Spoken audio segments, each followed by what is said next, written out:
So this is about the indoor air pollutant of lead. So lead is a particulate. Lead is an element. We can't get rid of it. And basically, it was used in paints. And then as those paints chip away, it's tiny little particles. So the state of matter would be like a solid state of matter that would be in the air in homes.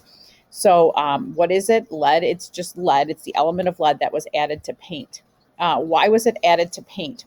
It was added to paint because it was supposed to help it be more durable, dry faster, kind of hold like its color, I think, and even its like shininess a little bit better.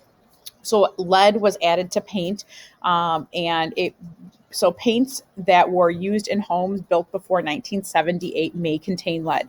This is from the EPA. Basically, again, homes built before 1940. There's a really good chance that and again, the house has probably been painted, and inside the home probably has been, but still, like often if you've ever painted, a lot of times you scrape some, but there's often some residue of the paint. And so around windowsills and door frames and things like that, often there can be old paint. And if I were to scrape that old paint, I'm going to put those lead particles in the air, and that would be the exposure. So it's a human caused exposure to this particulate from that.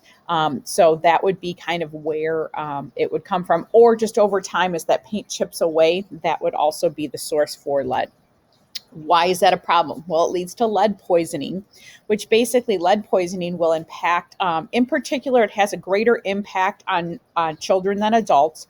In adults, it can cause kidney and brain damage. Very, very high levels can cause death, but that's very rare that you hear about that in modern times. But in children, what happens is children, they are growing and developing, their nervous system is growing. And so it can definitely impact their nervous system.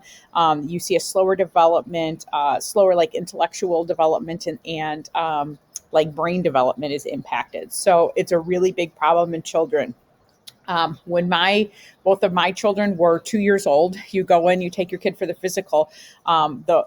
My kids hate the finger prick at the doctor's office, and they prick the finger, and then they get the blood from them, and they normally test some stuff. When they're 2 years old, they tested for lead, and that was a way basically to see, like, again, if they were exposed to lead, because it's hard to know again if your home has it where it could be. So this was the way they were actually testing if there was lead or high levels of lead in my kids' blood. They were both fine, but that was a way that they kind of will monitor and check kids, because the greatest impact is on children.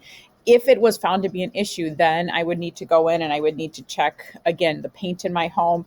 Older homes also may have lead water pipes in them that could be causing it, and we would need to go back and figure out the sources and remediate that and take care of that. And over the years, I've had students who've talked about, like in their homes, or even like for one, they an apartment they were renting, that when they were young, they actually came back with high lead levels, and the landlord had to come in and like remove like the leaded paint and repaint things, because again, it wasn't safe for them as a child. So big impact is this lead poisoning impacting a child's nervous system.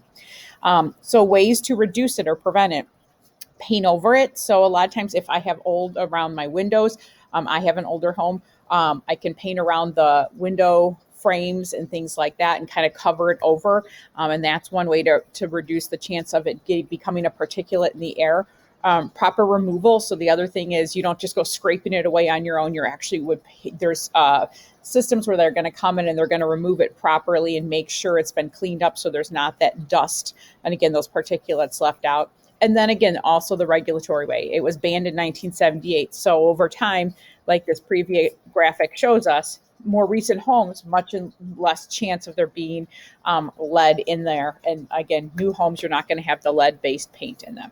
So that is the is lead in homes. I hope that was helpful.